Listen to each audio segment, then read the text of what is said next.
जब कोई भी एंटरप्रेन्योर अपना बिजनेस शुरू करता है तो सबसे बड़ा लीगल सवाल जो उसके सामने आता है वो होता है कंपनी का स्ट्रक्चर क्या हो।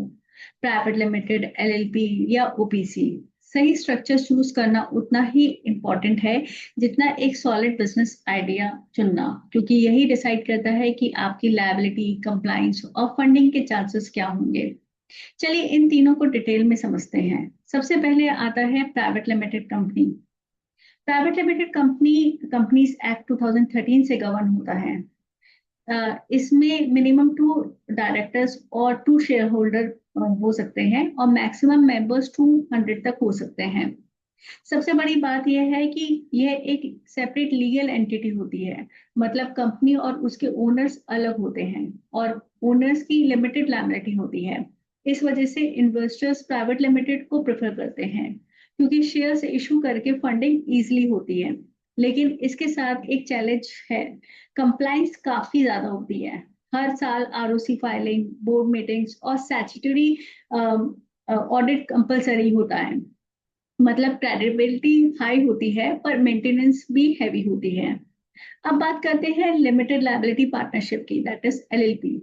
एलएलपी एक मॉडर्न पार्टनरशिप है जो एलएलपी एक्ट 2008 से रेगुलेट होती है। इसमें मिनिमम 2 पार्टनर्स हो सकते हैं। ये भी एक लीगल सेपरेट एंटिटी होती है और पार्टनर्स की लायबिलिटी लिमिटेड होती है उनके कंट्रीब्यूशन तक।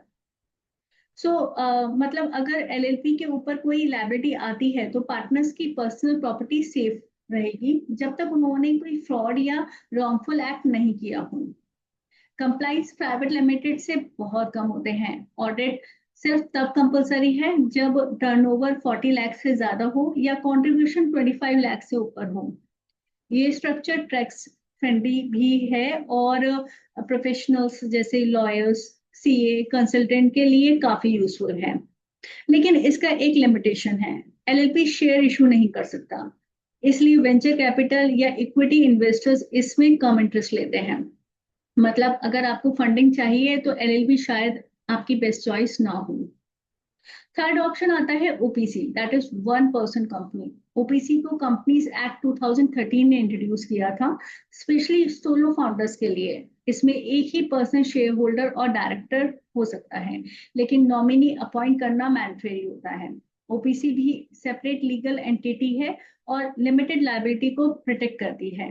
कोर्ट ने ये क्लैरिफाई किया है इन डिफरेंट केसेस कि सेपरेट पर्सनालिटी ओपीसी पे भी अप्लाई होती है।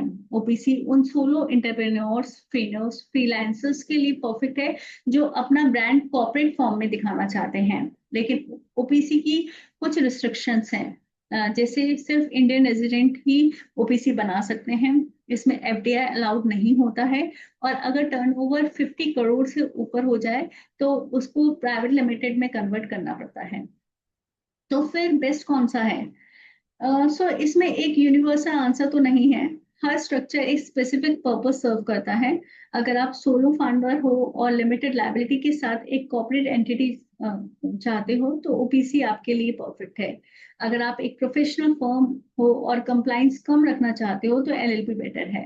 लेकिन अगर आपको फंडिंग रेज करनी है, लार्ज स्केल पे ग्रो करना है, तो प्राइवेट लिमिटेड कंपनी ही सबसे स्ट्रॉन्ग पॉइंट है।